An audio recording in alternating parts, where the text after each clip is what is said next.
So there's a lot of different math to think about. And how will that affect sports betting with NXTbets? Let's bring in the experts. Alrighty, James. We're 3 rounds in. We got 3 different winners. Absolutely amazing so far. Ken Roczen holding the red plate. But, man, it was Jett Lawrence last week at Anaheim, too. What'd you see out of Jett before we dive into the odds? Well, I saw a champion, really. I saw a rider that was still struggling with his motorcycle, still having the same issues, but figured out how to race and win that race. I felt like Jason Anderson and even Ken Roczen at some point had him somewhat covered, but as he's number one, he's got the big old red plate, or number 1 plate. He figured out how to do it. So coming in this weekend at Glendale, we know Eli Tomac is still beast mode. We know how this track is always going to be a layout, but the way I'm looking at the track, I think because it seems like it's going to be a little bit faster, might kind of mask some of those issues that Jett has. And coming off a win, he knows he has some momentum, but he still doesn't have that momentum. I expect him to obviously come out here firing and probably try to get another W.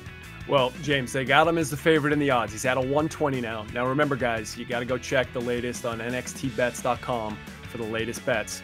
But, James, they've got him as the favorite, a 120 odds. Eli's the 300 odds. The thing, you look at the numbers behind here, man, Jett Lawrence has struggled in Triple Crowns. Last year, the 3 different events where we did Triple Crown races, he got 6th, 1st, and 8th. That first, he swept in Indianapolis. That was amazing.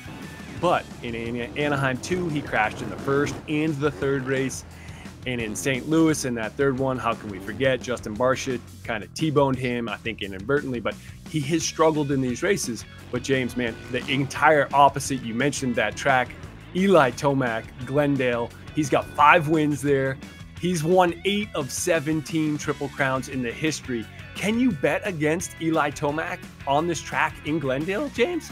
Well, yeah, you can, because now Jett Lawrence is in the field, and I even, you throw in Chase Sexton, and you throw in a guy like Ken Roczen, who's pretty good at these things as well, and probably riding maybe the best he has in his whole career. So Eli, I mean, to me, it is a pick-em between him and Jett, just because Eli, the success he's had over these Triple Crowns. But I think Jett's struggle is more about starts rather than actually the way he rides. Like you said, what happened last year with Barcia, and in these Triple Crown formats, it's really about the start. So Yamaha has got it figured out. When Eli needs to get a start, he gets one, and so that's why he's been so successful. So as good as Jett has been riding, obviously he is your defending champion. A bad start would put him out in these Triple Crowns, and that's why they're so excited to go.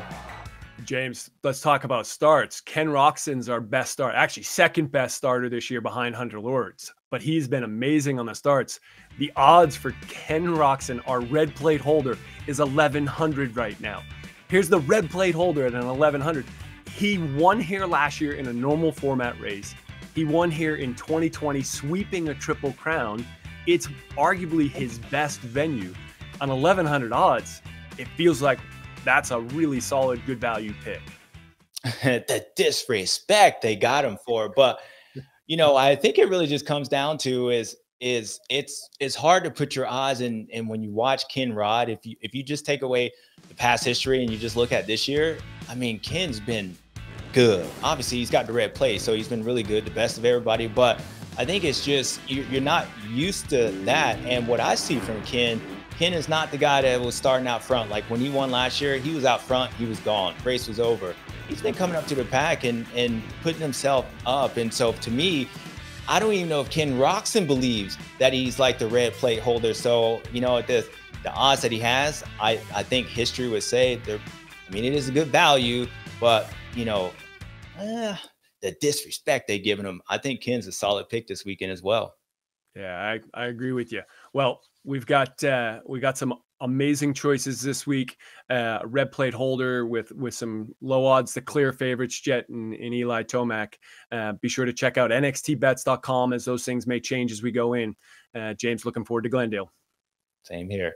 Yes, heading to Glendale. Let's show you where and when you can watch everything broadcasting live on Peacock and the SMX Video Pass if you're outside the United States. Race day live begins at 2:30 Saturday afternoon. That's Eastern time. And racing begins at 8 Eastern Saturday night. JT, you really can't get a much better scenario than this. chaos in the first 3 rounds, and then throw in a Triple Crown and a racetrack that holds a lot of promise. Hi folks, Lee Diffie from NBC Sports here. If you truly enjoyed what you just watched, you can get more news, interviews, and highlights by subscribing to the Motorsports on NBC YouTube page. You can get it all, so go for it.